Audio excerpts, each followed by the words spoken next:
The following podcast is brought to you by the Johners Podcasting Network, found exclusively at WrestlingWithJohners.com.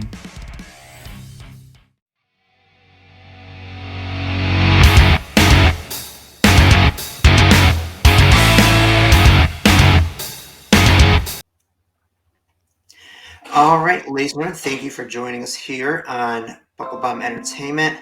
It's been a while since we've done a one-on-one interview with anybody, but we would certainly like to welcome the captain, Tony Garrix. How are you doing today? I'm doing great, thank you. How are you? I am fantastic. It's getting a little chilly out where I am. I hope it's a little warmer where you are in Michigan, but I think it was like high 20s, low 30s today, something like that. yeah, that's about what it is here and there. You're in Michigan, correct? Yes. Yeah, I'm pretty sure, but now that I said, I hope so. So where are you out of? Syracuse, New York. Okay. Yeah. I was supposed to be out that way this past weekend, but some stuff kind of came up. We were supposed to be, I mean, not out that way, but we were supposed to be in New Jersey this past Sunday. But due to some like complications, we weren't able to make it. Yeah. I mean, it's not horribly far. It's a few hours away from where I am, but so let's talk about your early influences. You know, what got you into wrestling? What made you want to be a wrestler? So I think a lot of it came down to like I don't have like the same cool story or like generic story as most people have. Like Mhm. it was kind of like born big, like I'm just under 6'5". I've always been like a larger person and I remember the first time I watched wrestling, it was when like I was staying at my grandmother's a lot. My mom did a lot to like work to like it's single parent, single child, like so she was always busy doing her thing, especially at my grandmother's a lot. And remember one night, like school night or something, I did the like cliche thing of like put the pillow by the door so the TV light won't go through and like I was just flipping through the channels, probably just like looking for cartoons or something to watch. I think at the time I was just like a hormone-filled child and was trying to see if like the Man Show was on, like just some dumb TV. And I came across Impact Wrestling, and I believe it was like Abyss and someone else, and I was just like, oh, this is pretty cool. And it turned into like a normal thing, and then I got in trouble because I got caught at like 10 o'clock at night watching something I shouldn't have. Mm-hmm. And my grandmother told my mom, and then my mom like it told me like I was a big wrestling fan growing up, so it was something pretty cool that like my mom and I got to bond over. And then like every juvenile who likes wrestling, I backyard wrestled. And I remember I would like send messages to like independent shows like I'm a wrestler. I'm like 15, like 14, 15, not knowing anything about the business. Mm-hmm. And then I learned like you need to go get trained, and I went trained, then kind of just like up the proverbial ladder, I guess, from there of just figuring out who I was as an entertainer as well as a person, and getting to where I'm at now. That's great. And for those who don't know what the Man Show is, that would never survive in today's society. Oh, at all. Like the show would have been. There's so much that wouldn't be. Like I tell this to everybody. Like if you ever want to watch TV censorship evolve, watch the seasons of South Park backwards. Yeah. Like it's crazy. I did that during quarantine, and like we got to like I think like season 6 or 7 or something, and they're just like yelling slurs, Oh like yeah. hard lettered slurs, and I'm like, this was on cable. Like it was just really weird to like look at. If I look like I'm doing stuff, I apologize, by the way. I have 3 cats and my dog, and they are trying to get into every single thing possible whenever I'm in this room. Yes, we saw your little chihuahua make an appearance. Why don't you introduce us to your tag team partner there? Come here, Bubba. So this is first mate Bubba. There, let's say hello, Bubba. We're just I'm a little dude. He's about 4 years old. He's a stout, like 5 pounds. Um, Here, we'll just do this, Bubba. I got you. But yeah, I mean, I've had Bubba for a while. I got Bubba back when I still was a rather large man, so it was very comical taking him for walks and like, because I mean, before I went through a bunch of weight loss and stuff, I was about 500 pounds, and it'd be like really comical though because you'd see like gigantic human walking with itty bitty dog, and I enjoyed just kind of like the laugh or the looks I would get with that. Yeah, so I noticed you shared, quite a few, weight loss pictures. I must say that was a pretty phenomenal weight loss journey you've had. Thank Um, you. was there something that made you just wake up one day and say, okay, this is what I got to do? Or I tried to lose weight for years. I grew up heavy. Um, my mom, grew up heavy. I was raised in a heavy household, and to kind of just like chalk it up, it was like I was raised around food addiction and developed it myself. And I mean, I think by like, because I dropped out of high school, so probably at like 16, I was already like 330, 350. And then over the number of years, it kind of just went up and up and up. And I got to my heaviest, which was about 515 pounds. And I talked about, I did a mental health podcast about a week ago. We spent about an hour diving into all that. wow, But the long story short of it was like I knew I was heading to death. I was essentially eating myself to death. I would still wrestle and like hide that like I'm breaking. Like there would be matches where I couldn't feel my left leg or like stuff like that. And I mean, I went into heart failure once, still kept on going, still abused drugs, still drank, still like, and it got to a point which it's very like Hallmark per se, but like a little bit before I met my partner and who I'm with now, I was like, I'm getting tired playing with my dog, and I started to think about like um, just kind of like my dad wasn't involved, like he didn't pass away or anything. I just had a shitty father. He's the classic knock her up and leave scenario, and I got to a point where I was like, I really like the idea of a family, and if I can't play with a dog, let alone will I be able to like play with and take care of my child. And then I didn't want to get to a point where like I was disabled and couldn't like take care of myself due to my own like morbid eating issue, to where then like now not only does my partner have to take care of our child who I can't co-parent with, they now also have to take care of me. And my mom got bariatric surgery about 10 years ago, not 8 or 10 years ago. So I'd been involved in that program, taking her to the appointments and stuff like that. And I went and talked to that surgeon, and we kind of got the ball rolling on that. nice. So like, yeah, it had nothing to do with wrestling. I say that often, which like a lot of people are like, what? And I'm like, nah, dude, like I could have gave a shit about wrestling at that point. I wanted to make sure that I was around in a like capacity to be present and not just there. Like, Well, it's certainly a good lifestyle choice to make, and we're glad you're here with us still. yeah. As far as eating habit wise, what was the biggest change that you made to your eating habits? So when you go through bariatric surgery, whether you get like the sleeve or the Roux-en-Y, I had the sleeve. There's a lot of side complications that show up. For like starters, your stomach's the size of like a small banana now. Hmm. It's so you can't handle that much food in general. And everybody kind of has it differently when it comes to like foods you can or can't digest. For me, I have a violently hard time digesting bread, noodles, and red meat. Those three hurt to digest, so they're just kind of not in my diet anymore. I eat a lot of like vegetable based proteins or shredded chicken. Vegetables if they don't have skins, because the skins are also hard to digest. But it's just I still have fun with food, but it was definitely a journey of realizing like yes, food represents love and fun and friendship, but at the end of the day, food is also just a fuel system. So like I eat probably 12 times a day, which I know sounds crazy, but when I'm eating like 3 to 5 ounces or even six, depending on what I'm eating, every like 45 minutes to an hour, it equates to not that much. Right. Yeah, I've got a few friends that have had the same or very similar surgeries, and it's the same thing with them. Very small meals at a time, a couple times a day. Yeah, it's because like a fun fact that I tell people and it blows their mind, and I'm like that yeah, how your stomach growls when you're hungry. That like receptor gets removed during my surgery, so like my stomach hasn't growled in almost 2 years. Like Hmm. it's just maintain eating so that way I don't just randomly feel like oh I'm lightheaded, not feeling that good. Like oh it's because you're hungry, like you need to eat. So where did the captain gimmick come from? Is this something, that you like boating as a kid or just love to see?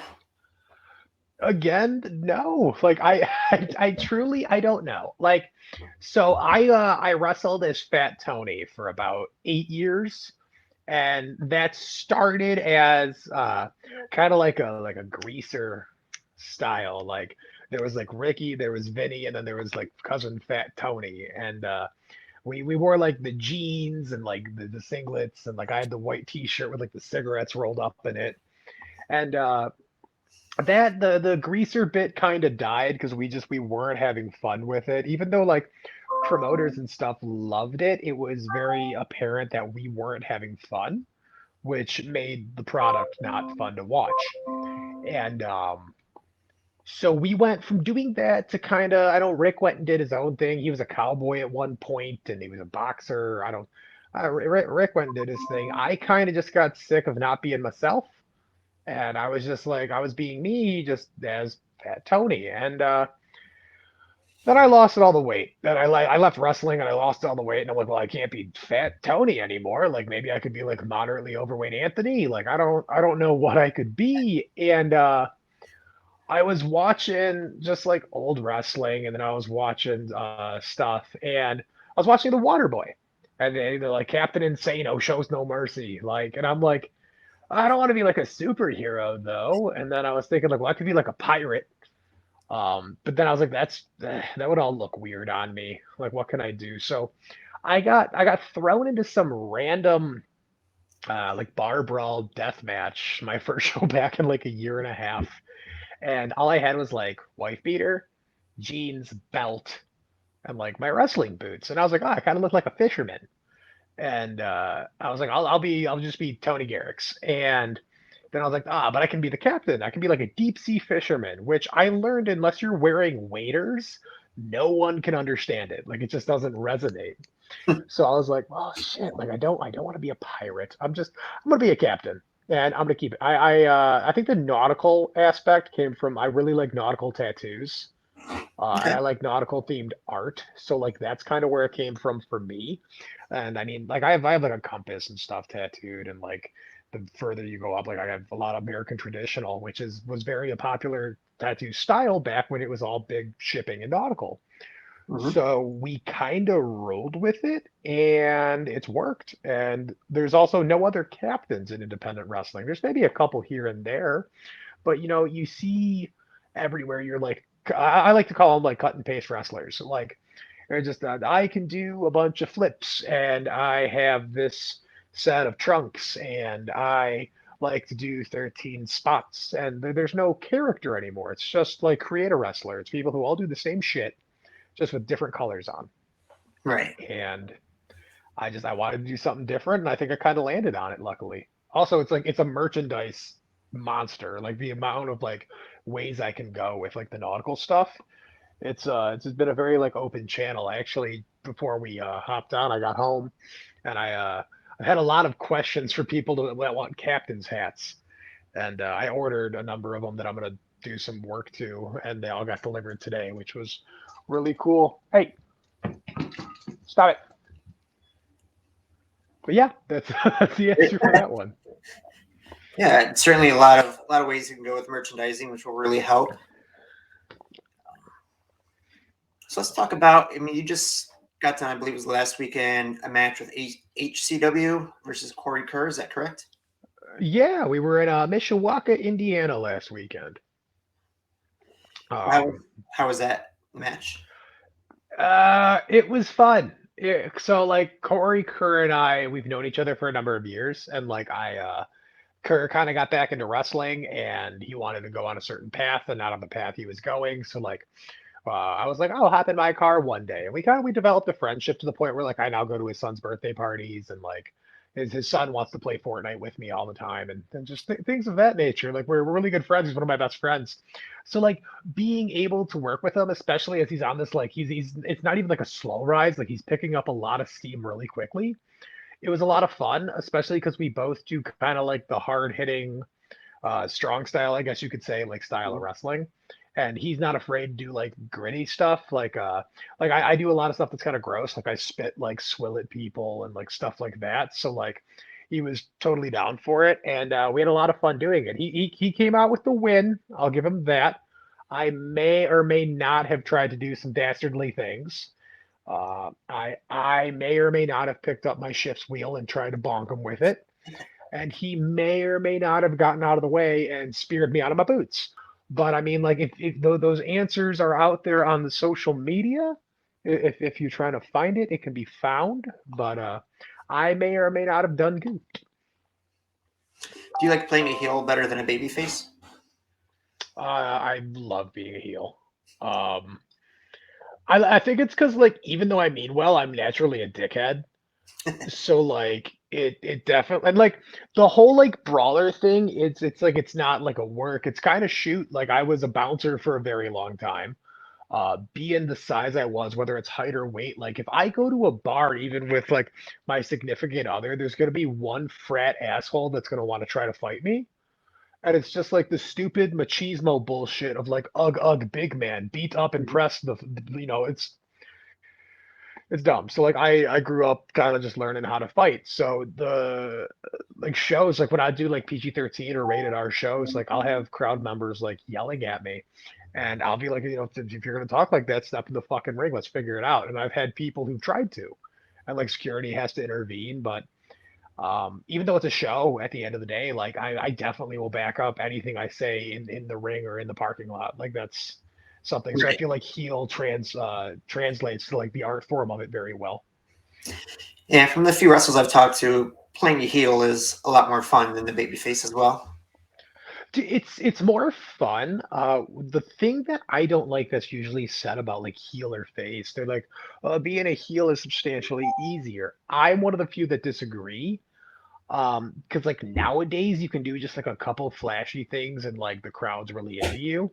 But also with like how many topics nowadays are very like hard to touch on without like truly offending someone. Like I want to offend you. Like if you come to a show, depending on the rating, like you should kind of know what you're getting into. And I want you to be upset. But I also don't want you to be upset to the point where like you want your money back, you've no longer had fun.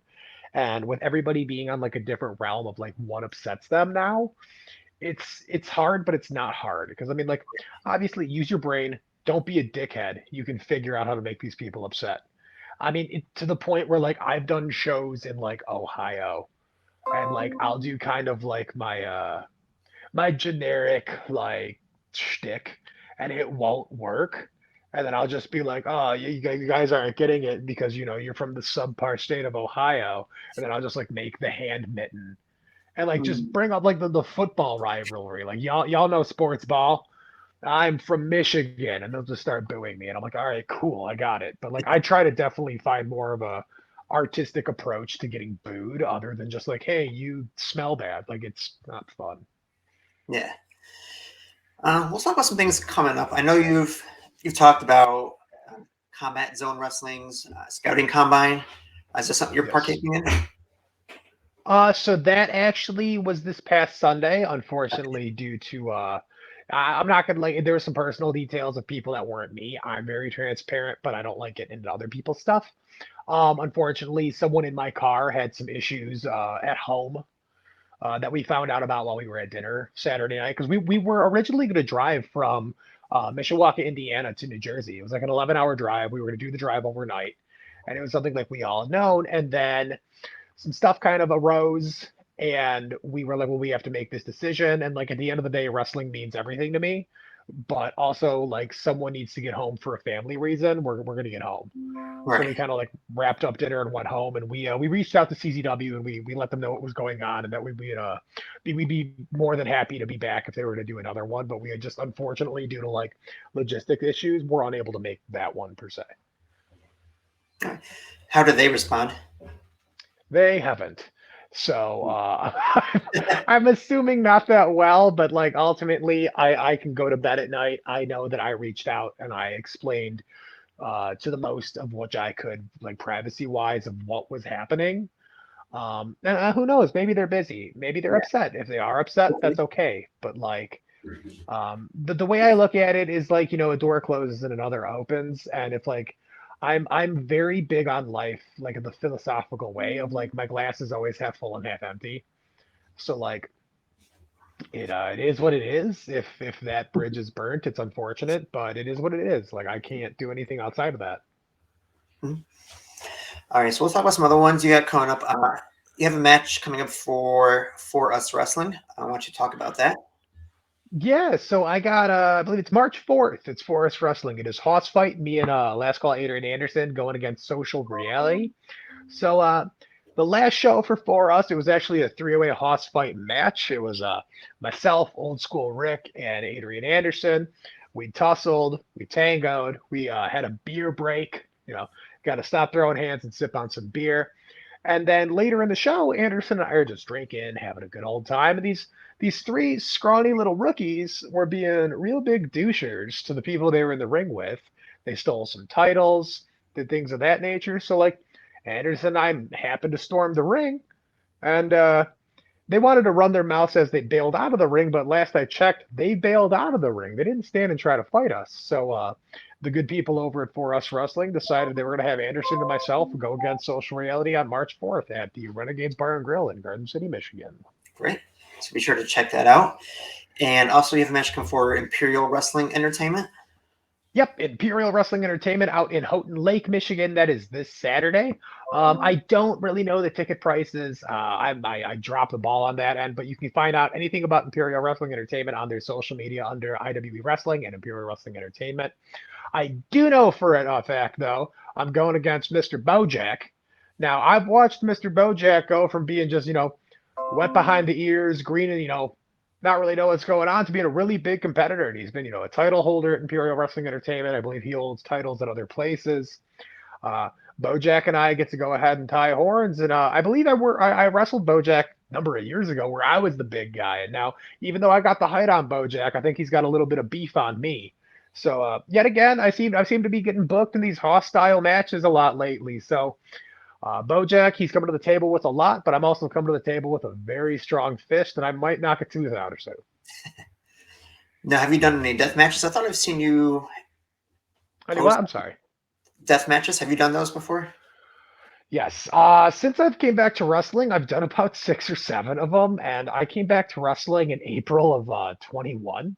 Mm-hmm. So yeah, I'm missing some hair. I did a death match with Mr. Peter B. Beautiful up in the Upper Peninsula. Where were we at? We were in Iron Mountain, Michigan.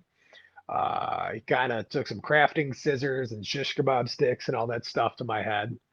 I lost a lot of blood, but I did come out victorious in that match against Mr. Right. Peter B. in my debut match for UPW. I don't know why I'm not going back up there. I keep asking, they're not bringing me up. Maybe I like bloodstained their carpets too much. I don't know. But I've done that. I've done some stuff with I'm Provider. He's out of Colorado.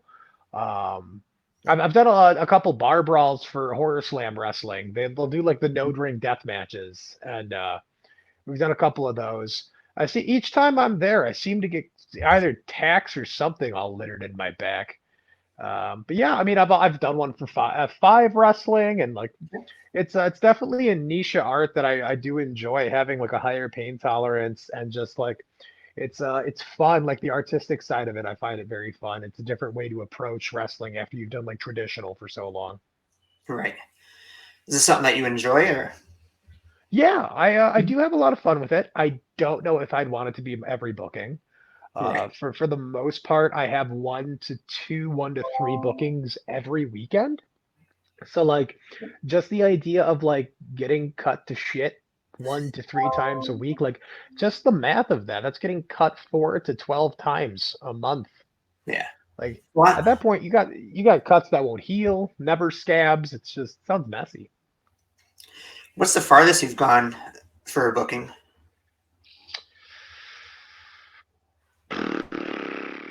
One of the Carolinas, or it's either one of the Carolinas or Iron Mountain, Michigan. So like what pissed me off about Iron Mountain, Michigan is I was in my car for damn near 8.5 hours and I was still in the state I live in. That made me angry. But yeah, probably like the Carolinas or West Virginia. I think those equal out farther.